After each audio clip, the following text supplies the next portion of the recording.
Good evening. You're listening live to the Extreme Movie Show. Tonight's episode, Xtreme TV. This is our show where we cover TV shows, and tonight we're going to be doing Season 1 Sundays, a theme we've been running for a few months now. It's going to be Haven, Season 1, Episodes 1 and 2. I'm your host, Rob, broadcasting to you from the Indian Hills Studios, and just west of Orlando, Florida, in the Pinos Palace. I have with me, guesting with me tonight, the real Dr. Venkman, Professor Pixel. Good evening, gentlemen. How are we this evening? Doing good. Nice. Yep. So Haven, the TV show that came out in 2010 on the Sci Fi channel, is one we wanted to talk about. It's 13 episodes, which is a nice, cute number. I believe it's prime as well as spooky. But it's kind of a mix of science fiction, a little bit of detective, and a little bit of supernatural. And I will tell you this, at this time, not just 10 years ago, but going on about 20, with all the additional channels that were coming on cable TV, there was an explosion of content. And for me, the act of trying to filter out what to watch, what to spend time on, was becoming basically not worth it. I had my eye on this only because it was Stephen King, who I've been a fan of since I was a child in the 70s growing up. And I've seen a lot of bad stuff by King, some mediocre stuff, and the occasional decent pick to it. For me, I was hoping that this would really be up Stephen King's alley. And the one thing I always think about with Stephen King and TV is, if I'm not disappointed, if it keeps true to Stephen King, there's going to be good characters, there's going to be interesting backstories, and no superhero kind of nonsense gimmicky stuff. And in a way, I think, well, as we discover with the show, we may see some of those things. But for me, Haven, the way I would describe it to somebody is, yes, you know there's probably going to be a love story interest in it. We get that early on. Yes, there's definitely some interesting characters in these episodes. Yes, there's a lot going to it. But for me, watching it, there's three things that stick out in my mind from my initial thoughts that really come into play. One, the cinematography, the way it's shot, the location. It's supposed to be, of course, Maine, somewhere, Haven, this mystical town, kind of near Bangor, Maine, like Stephen King always has in his stuff.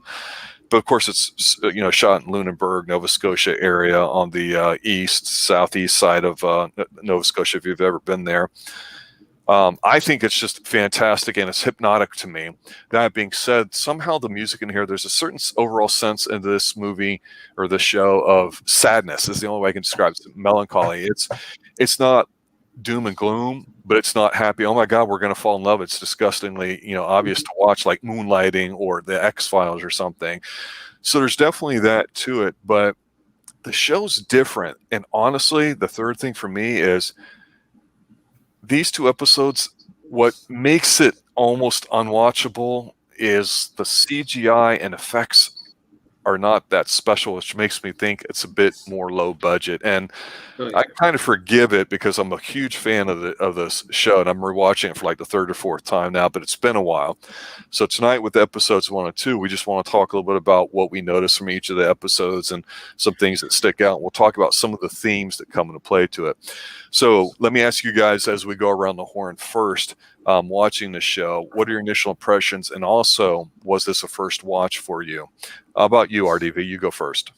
This is not a first watch for me. I actually own all the DVDs, so it's probably my second. Yep.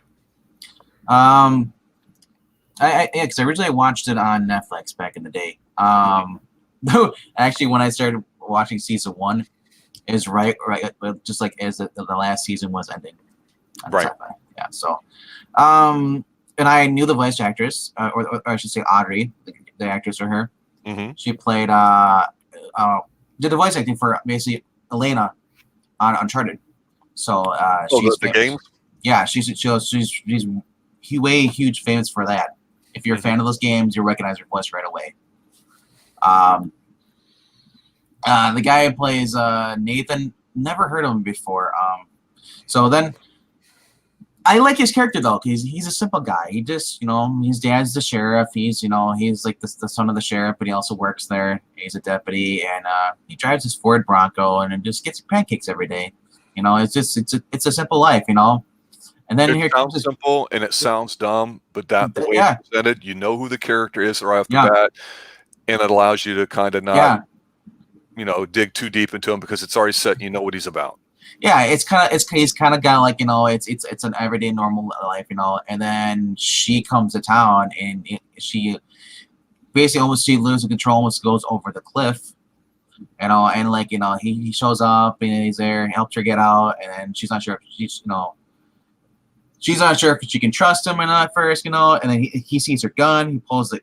They do that famous, like the he said, like the little stance, the Weaver stance each other, and like I was like, dude, it's like it's okay. So we're already starting off with that. He's like, she introduced herself as the FBI agent, and I just love like as the show gets progresses, like especially the first 2 episodes, you get to know a little bit more and more about her. But at first, you don't really know who she is. Is she really an FBI agent? Or it's just it's a quiet little town. Things are happening.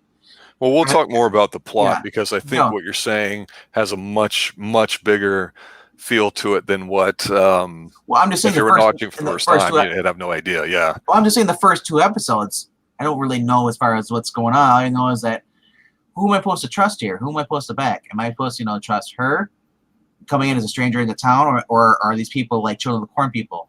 It's like no, you're right. That's true. It's a stranger in a strange land, which automatically gives it an interesting feel to it. And the fact I read up before this, before I watched it, it's based off a Stephen King novel. Yep, Colorado Kid, which I've never read. Pixel, what about you? What are your initial thoughts on these 2 episodes? First time watch for you, correct? No, this is my second time, and you don't like it. I'm not as big of a fan of it as he's not one of us. I know I'm not one of y'all. I'm sorry, but he's an outsider. I can admit when something is good. I can easily admit when something is good, and I can make I can forgive a lot of things. You are absolutely right about the CGI. The CGI is horrible. Whenever you're watching the ground crumble, you're like, that's not, no, please stop. But the characters, their interactions are typically pretty good. The main characters definitely do have some chemistry. They work off of each other quite well. Who doesn't like Duke? Duke's enjoyable. And I do like the location. I do like Maine as a location. Of course, that's also because that's where Dark Shadows takes place, but that's another subject. The show does have some good things about it, and I will admit when it has some good things, but I will definitely point out when it's lacking in some areas. Okay. Yeah, I think that's important because, again, with the first few episodes of any show, we don't know exactly where we're going to get. We don't know if they're just trying to slap something together and then they're going to write their way into it. It's really hard to say. And Haven is one of the shows that's almost a little frustrating to watch because there's something there that's enjoyable and likable about it. And I agree with you about the chemistry. And I agree with RDV about, how simple some of the characters seem to be early on. But rewatching it again for a couple times, I'm starting to realize just that there's actually a lot of detail about it. And it seems like there's a great level of detail that you just kind of don't think of or you don't just say is really important in the long run. And now I'm looking at it going, oh my God, almost everything they talk or mention, things that get referenced in the future are just outstanding. And it makes me almost enjoy it more. So let's talk about the first episode here a little bit. Starts off with the FBI agent Audrey Parker. She's in bed. Good-looking woman. She's probably cute, but she's got an athletic build. She looks competent. She doesn't look like a fussy person, but she looks believable in the role. She doesn't look like she's just a good-looking woman that happens to have an FBI badge. She seems like the real deal.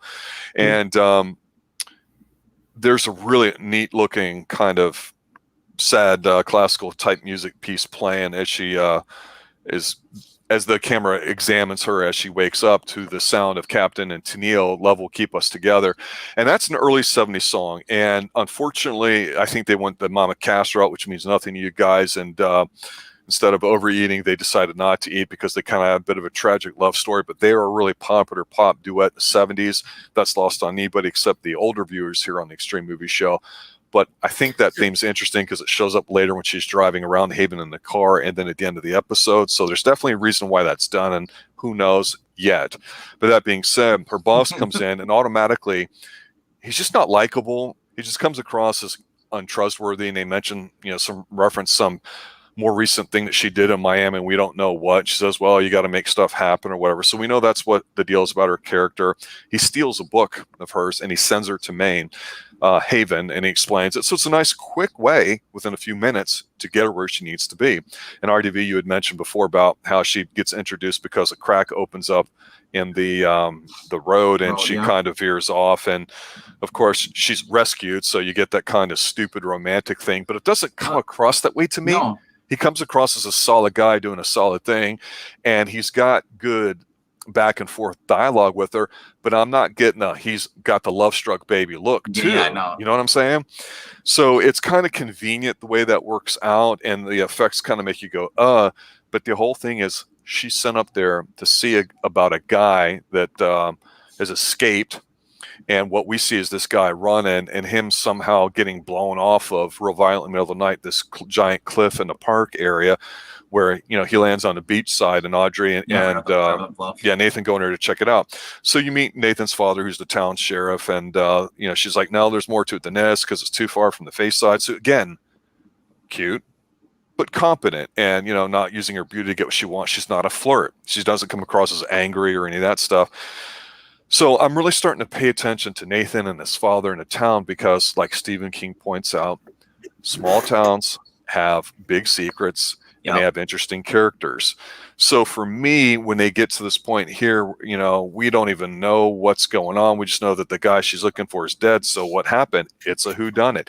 And the one thing about this show in these first 2 episodes, I would say, is I love the fact that it's not 100% obvious who did it or why it's happening. And that is kind of a cool thing too. So yeah, why don't you talk about it a little bit, RDV, about this first episode here, some of the scenes and things that came up. The part that kind of me hooked is when you talk about the crack open up in the road, and she goes up, and she almost goes off the cliff. She's hanging there, the front tires are hanging off, and she's sitting there, and she's got Love and Tennille, you know, Captain Tennille, love will keep us together. And she's like, there's no way I'm going to die listen to this. And she shuts it off. I was like, yes, I would do that too. Yeah, and Nathan helps her get out of the car before it plunges the water. And yeah, they did the little, because he noticed the gun, they get a little stance there. But after that, he offers to give her a ride, and she accepts. And actually slams the door on his fingers, and he doesn't flinch. Right there, I was like, whoa, what the heck? Because, you know, up to that point, everything was normal. And yeah, he explains that the cracks in the road were a result of sandstone. I'm thinking, like, I don't think sandstone does that. Then again, you know, you're on an ocean, you know, basically area of property over there, so, you know, salt water can do stuff there, you know, cement and all that stuff. But like you said, the guy getting blown off the cliff, I'm thinking, like, I popped because I didn't really know much about it. I knew it was about the Colorado kid, but then I was like, okay, Nathan's hiding something, and as it is, and then this guy gets blown off. I'm thinking, like, is this like freaking X-Files? It almost has that vibe, doesn't it? It does. So then I started watching more, and I was like, my buddy's like, dude, you got to watch this. I'm like, I don't want to watch it. It sounds like a chick flick. You know, I'm going to watch this thing. And then I started watching, I was like, this is actually pretty good. It's not, yes, there's a subplot romance eventually, but not at the very beginning, though. It's like because like I said, the guy who plays Nathan, he doesn't show much emotion. He smiles a little bit, but that's about it, though. Yeah, he's very reserved. Yes, and that really helps a lot too, because like you think, like, well, she, like, because if he would have smiled, they're like, would have kind of flirted with her when she was in the car. They're like, oh yeah, I know where this is going, but he doesn't, though, so it throws you off. Yeah. So, what about your picks? Oh, I'm sorry. Go ahead. Oh, I was just saying, like I said, I love the fact that after watching this first episode, getting the next one, I'm like, okay, so we're gonna have like a supernatural creature of the week, or, you know. Right. Yeah, because that's kind of gimmicky, but it's not a bad thing. It's just we immediately identify with all the shows we've seen in our life, starting even as far back as The Fugitive. You know, that there's a monster of the week kind of thing. Unlike Supernatural, or like they're all not tied together really at all. They're showing in Supernatural saying, look, that these monsters exist. Okay. And this one, it's like they're all tied together though. That's what I like. Yes, and we don't know how yet, and it's not obvious that they're all tied together. No. So Pixel, go ahead. So, fun side note, when Love Will Keep Us Together is playing, the service that I was watching it on, which was Tubi, because it's free. instead of having "Love Will Keep Us Together" in the captions, it was playing "I Think I Love You" by the Partridge Family. So Wow. the entire time while you're listening, "Love Will Keep Us Together," you're just reading the other thing. You're like, this isn't the same song at all. Somebody messed up there. Well, that's a But I rights think- issue, and these things do get edited when they go into other services, and that really ruins the artistic vision. And stuff like that really pisses me off because that's not what you're supposed to get. There's a reason why "Love Us Keep Us Together" is one of the first things you hear in this show and in this episode.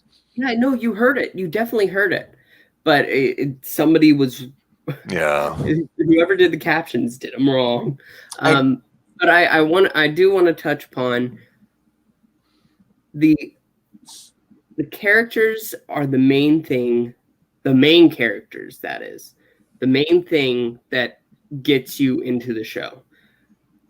I honestly didn't care about the mystery of this episode at all, other than, oh, the small town mystery. But the actual case was It's an excuse for everything to be there. Yeah. Honestly, it had a lot of distractions too, because this is the first episode, so there's a lot of setup involved, and it actually knowing what comes later, it's surprisingly very little setup, but it all connects to a larger picture later on. But we're not going to go on about that. But the characters' interactions with each other is what keep you going. That's basically the fuel.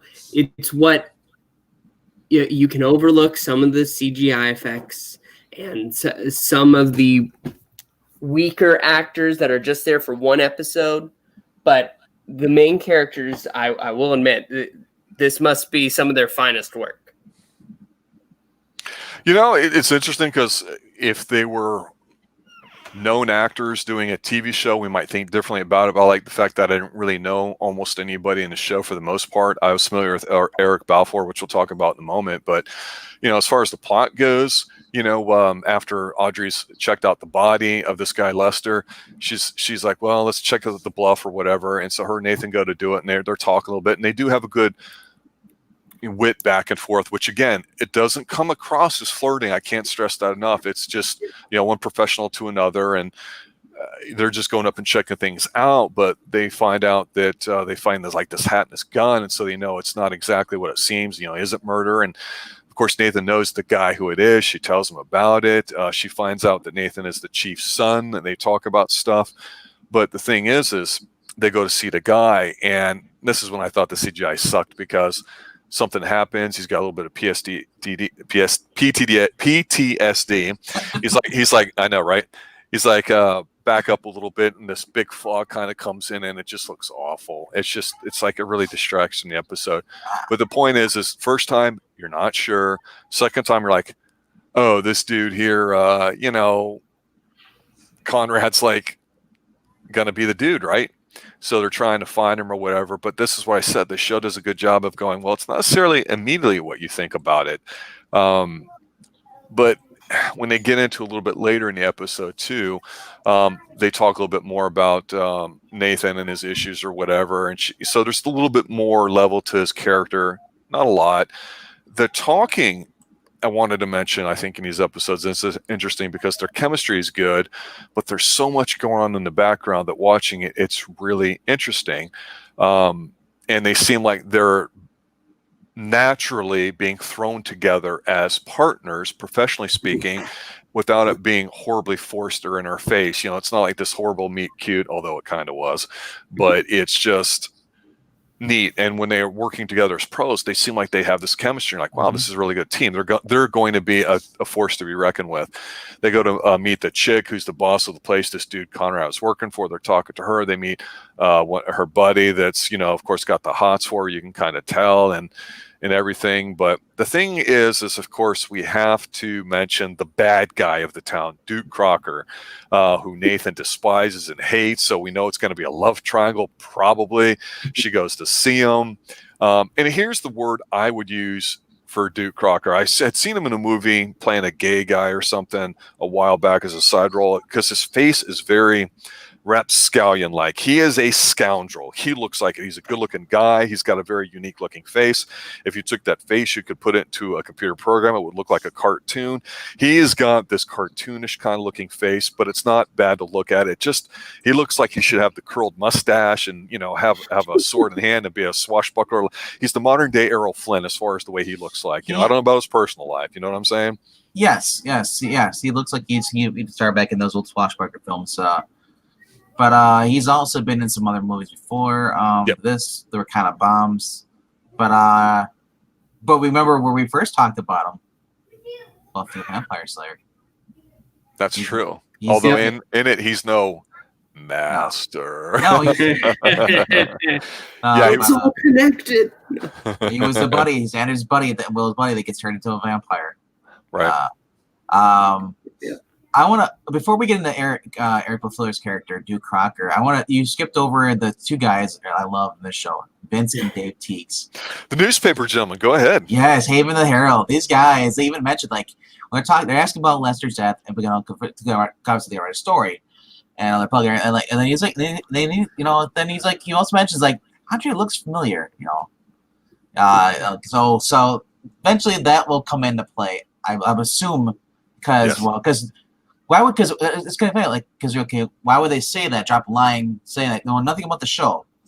These guys are like, why does she look familiar? But the genius of that line, which we'll talk about in a moment, is that they're older guys. They you can tell they have a natural chemistry. And at first, I thought they were like a gay couple, just because the tall guy acted kind of swishy, the other guy acted butch.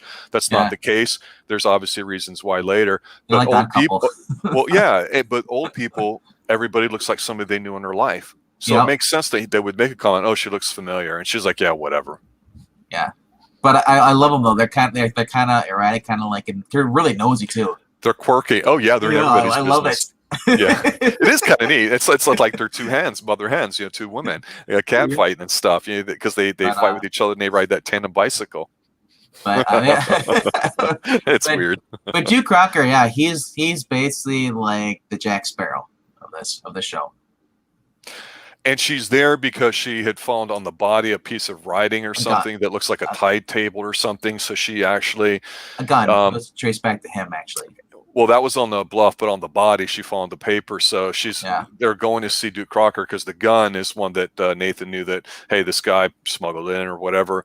But the thing is on the way to seeing Duke at night, she's blown over in this really weird hailstorm. And so she wakens and comes to, and of course, she's undressed or whatever. And Duke's sitting out there having coffee. And he's got a very charming way about the way he talks to her, which is, again, very rapscallion-like. And it's really neat. And while he's a flirt by being charming without being overly, pick-up artist kind of and that's what's so great about his character. He's a slime bag, but he tries to be a very proper one, and that's interesting about it. Definitely coming a bit more into play. And you mentioned something about his character though too, and it reminds me there's a lot of setup in here. And like Pixel had said, you don't know what's going on with it, and that's why we're spending a bit more time on the first episode than the second one, because there's so much going on here.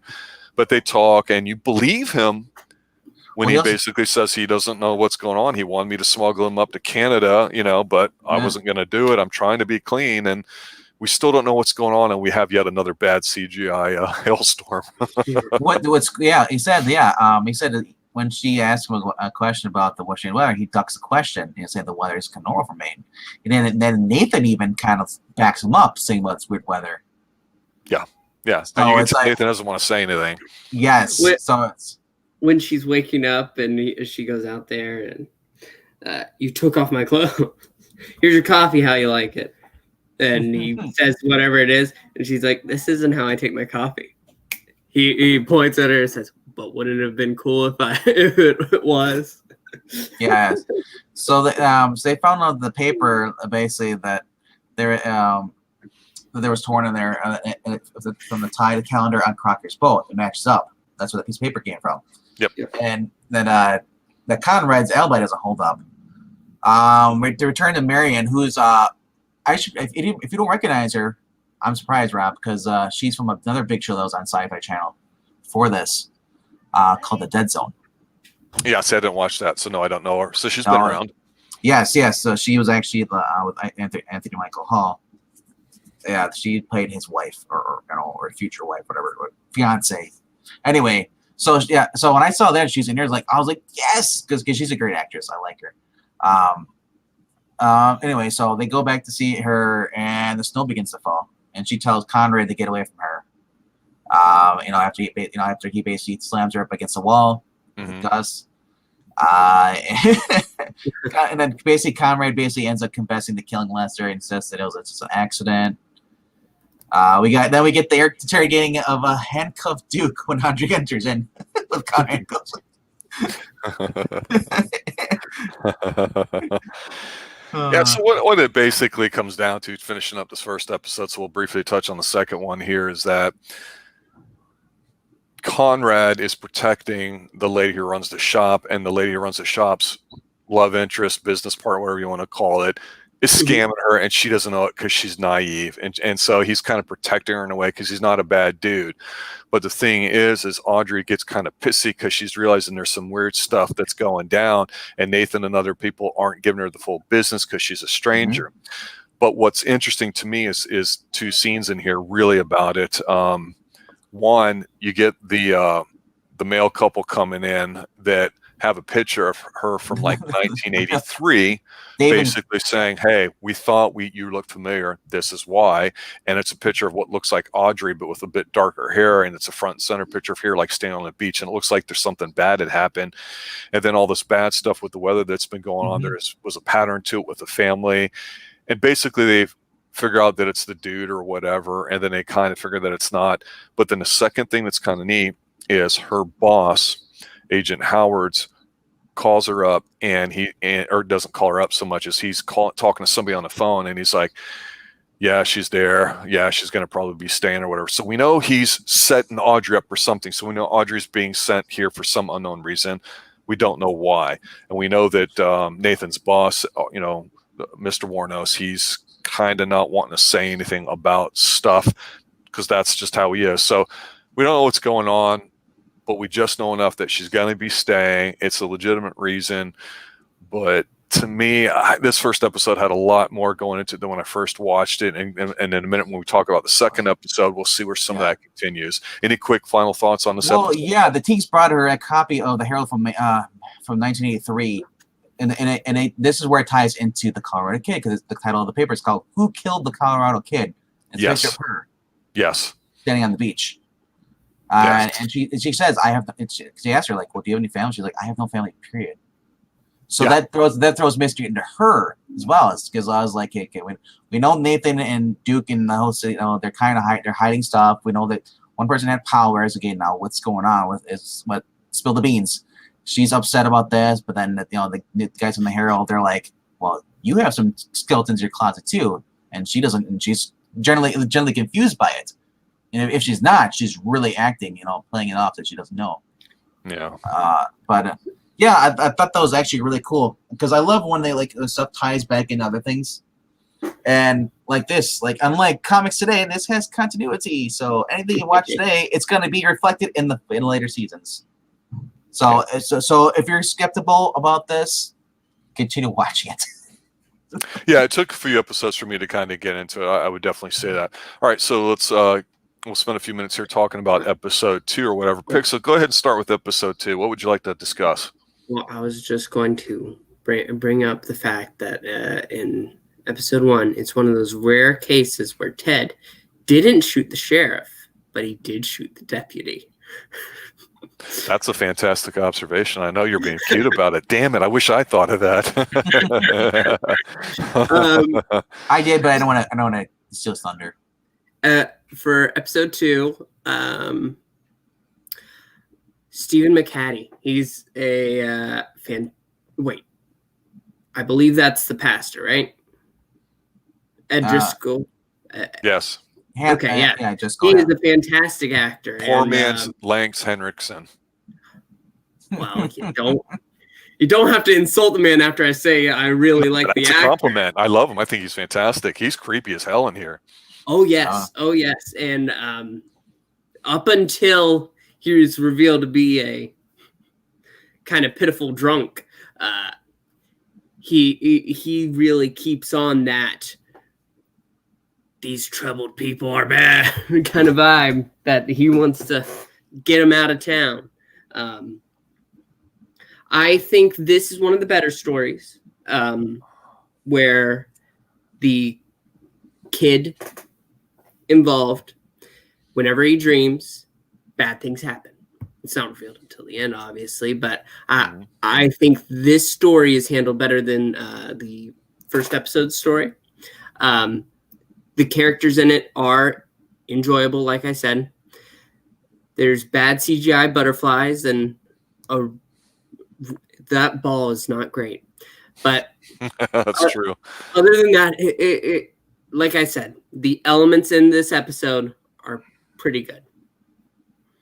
Yeah, the story basically starts out with her staying in there. She goes to the police chief, basically wanting to get some information on the old case, and he's like, "Oh, I'll take a few days. I'll see what you can do." So she just kind of hears a story about this ball that seemed like it rolled into this bar, and it starts off with this woman that's leaving the bar where she was doing some work for this guy that owns it. And this is where the show really shines, because the setting and the way it's filmed, you really feel like you're there in a part of this town. And it's really, really small. And it's just, you're not getting quite exactly the same locations all the time, but it's just inviting enough where, like I say, you feel you're there, and I can almost listen to whatever is going on, not watch it, and just watch the background, because the way the camera moves just a little bit when they're doing stuff, you really get to see what's going on. And here in the bar at night, this lady's getting ready to get in her car, this woman, and this guy who's the pastor that you said, he comes out, and it turns out that she's his daughter, and he's really pissed at her, and his voice is so intimidating sounding. You're like, man, this guy's bitchy, but maybe that's just his natural voice. We don't know. But she doesn't like the fact that he's working there. And of course we go, oh, it's another religious guy. And we know King doesn't like those types of people in his writing, so he's going to be a bad guy. So we see this ball rolling down. We get that, like, from Dark Passage from Humphrey Bogart, where we see his hands and lighting people's cigarettes, like in first person. We see that with this ball, which is kind of dopey looking, but again, you can see it rolling down the town, and it's kind of funny, but I don't know. It's the least interesting thing in the show, but it rolls into that bar, the Rust Bucket, where this lady was working, so they're going to investigate it. But you're right, the CGI sucks. When Audrey is sitting in her town while they're investigating this, they had gone there to see the pastor. She's back at her hotel, and she's sitting on a bed in a towel, and then, like, the bed sheets, or the threads kind of like strangle her, which is stupid.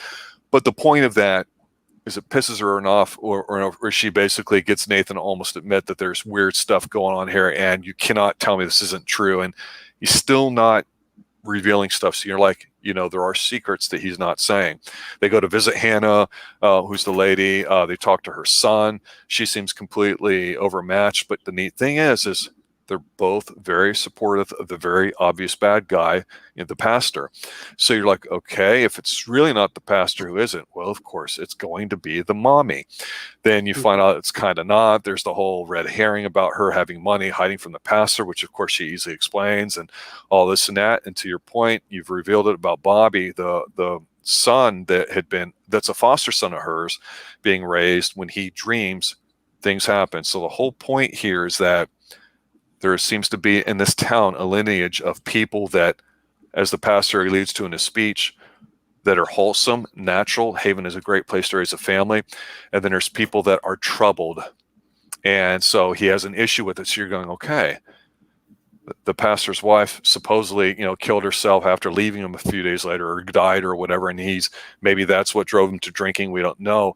But the pastor has correctly identified the A side of town and the B side of town, and it's that classic one side versus the other to it. So for me, I did think this story did a better job of presenting what the real backstory is. It's just done in the story form that you might miss it. And that's why it takes, I think, several episodes to get into the meat and potatoes of the show. RDV, let's go to you as far as this episode. What stands out to you that you'd like to discuss?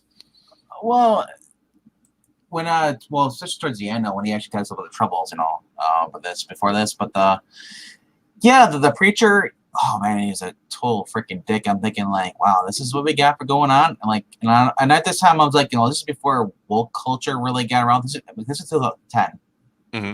So I was just thinking, if this would have been made like today within the last couple of years, I don't think the show would have been this great. I would have sucked. But definitely this episode was.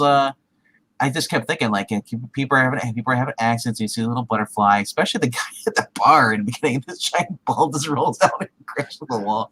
I was like, it's Indiana Jones. It found him. If only it was as Heretofore. as decent looking as that ball. But the thing is that the CG, doesn't really bother me. I care about the story. True. The CG, yeah, because like if the story sucked, the dialogue sucked, the CG, like that's a really good point. That's the last strike. But the dialogue and the story and the actors, actually after 2 episodes, I've kind of actually realized, hey, Nathan is actually interesting because not only because he's tall and lanky like Lurch, but he's hiding something. Yeah. He's like, and for good reason. Andre, she's trying to solve what's going on. She's like basically in a Twilight Zone episode. We're freaking out a little bit, and and then his father won't even is like giving it. He's like, oh, I'll give the information, but he's kind of like just kind of like poo-pooing it. I'm busy. I'll get to you when I can. Right. The FBI agent, that or her director Howard, he's not really much help either. He's the one that told her, you gotta stay here for a while and do stuff. Yeah. Yeah, and then you get Duke Crocker, like I said, possible love triangle here. Like, he's already like, well, I don't know if he's seen her naked, but he's pretty much. We assume being a guy, he probably did. Kind of it's like a classic character. Good guy versus bad guy. We know the chicks go for the bad guy. Yeah, this is actually one of the episodes that Duke Crocker doesn't appear. I know, isn't that great? no, but yeah, I said like the kid, like not only like I said, it's just more a mystery show too. We're learning more into the stuff. I just love the fact that this is becoming this is what the X-Files could have been. This is more a lighthearted X-Files to me. Yes. Yeah, and I would say too that this second episode to me is a little bit better in the sense that if you paid attention to the first episode, you realize that a lot of what the preacher's saying, if you take it as 100% face value, it makes sense in the bigger picture. Because obviously there's a family issue. The son was a foster one. So he was a foster kid, and he has some sort of issue that, of course, it gets identified as troubles. And what happens here to wrap the episode up is they, find some drugs to be able to give Bobby. The detail-oriented thing here is that the preacher's daughter is the person that Nathan went to prom with, and he alludes that they were, watched a meteor shower while being naked. That may come into play later. So it alludes that, maybe it was his first time if you go old school, or that, they made sweet, sweet love under the moonlight or whatever. But it's approximately a long time ago. So again, that may be significant because at the end, after they have their talk, you're like, well, wait a minute. The preacher, didn't do anything. He was a victim of some weird supernatural thing. So you'll understand what's going on. But it turns out that there's no case files for what happened with this Colorado kid news clipping. Yeah. So Nathan's father, the sheriff, was stringing her along, but he basically says, hey, look, I'd like you to come work for me. You see things as they are, not as what people want them to be. That's a skill I could use. So you're like, wait a minute. He's a smart dude. He's keeping things close to the vest. He was stringing her along. He knows what the hell he's doing, even though he's the old town coot that we think is just an idiot. He's not. So his father definitely wants her in town for some reason. We don't know what yet, but it's probably related to the fact that weird stuff's going on. But the weird stuff that's going on doesn't seem to be happening all the time, because what turns out at the end of the episode to close it, and I thought this was good, was Audrey kind of finds Nathan, looking over an area there by the shore, looking over at a hill, and he's sitting on a bench, and she joins him. She's like, oh, your father offered me a job. And he's like, yeah. And he tells her a story because he had mentioned he wanted to kind of come clean to her, show a little level of trust, where he says, hey, when I was a kid, I slid down this thing. And he goes, I loved it so much, I went back up there, did it again. I didn't realize everyone was looking at me funny because I had a bone sticking out of my arm. Because he had told her about this condition he has where he doesn't feel pain. So the thing is, and this is what ties it all up at the end of the second episode, that goes, damn it, you're writing it strong enough that makes me want to go to the third episode. It was like 27 years ago, which was 1983, the year of the Mhm. clipping that we see the Yeah. Colorado kid and possibly her. And she wants to find out this person she thinks might be her mother because she doesn't know who her parents are. So I thought this was a pretty strong episode. I think it ties a lot of things up good. Again, it took me several episodes to get into meat and potatoes of this show, but rewatching it again, I'm going, God, the writing's a little bit better. You know, some people might say the characters aren't necessarily too strong or too deep. I can see that. I don't think you have to have deep, complex characters early on, as long as you have no reason to hate them or they don't do anything stupid. And at least their chemistry together as an investigative team is strong enough and believable enough, even though the trouble things are a bit absurd and the CGI is not great. They're just there to serve the purpose of setting up something bigger. So for me, this is a exercise in patience. And again, the town and the way it's filmed and the music really are hypnotic to me. They draw you in. That's a little bit of the charm, and I think kind of grows on me for it. So let me ask you guys any final thoughts that you have. RDV, you go first. Final thoughts. Great episode, great show. Mike and Dave Teague are also not in this episode along with Duke Rocker. Right. That was kind of interesting. Because they introduced in the first episode the pilot, but then they don't have them in the second episode, so they want to see how it would go without them. Right. And so, but yeah, great episode.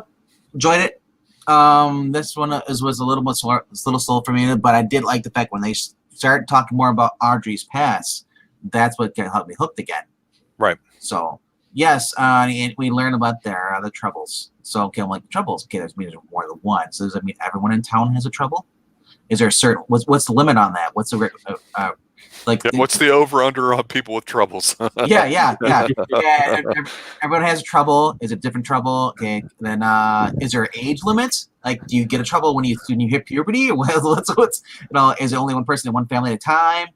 It's just like, okay, if does Nathan have a trouble? That's why he can't feel anything. Does Duke have a trouble? Because Duke doesn't show any signs of anything like that at all. He just seems like a normal person. Dave and Mike. Right. So it's interesting, it's so as I said, it's tying into a Stephen King book called Colorado Kid, and it almost feels like it's a Stephen King novel. I agree. Pixel, final thoughts? I think there's a bit of dialogue at the end of the episode that he mentions that story, and she says, so that's when the troubles came. Are you worried they're back? And he looks at her and says, no, they're back. I'm just worried they're here to stay. And that pretty much sums it up. That sums it up. And for 11 more episodes, the show will be my trouble. It also throws me off too, because if the troubles went away, wouldn't Nathan be able to feel if he has a trouble, or does he have something else? That's kind of weird to me. I think what he means by that is the sudden influx of troubles. Okay. That we will go more into that in next week's episode. Yeah, on season 1 Sundays, where we do Haven season 1 episodes 3 and 4. And cue all the videos about this show to the song of Trouble by Pink.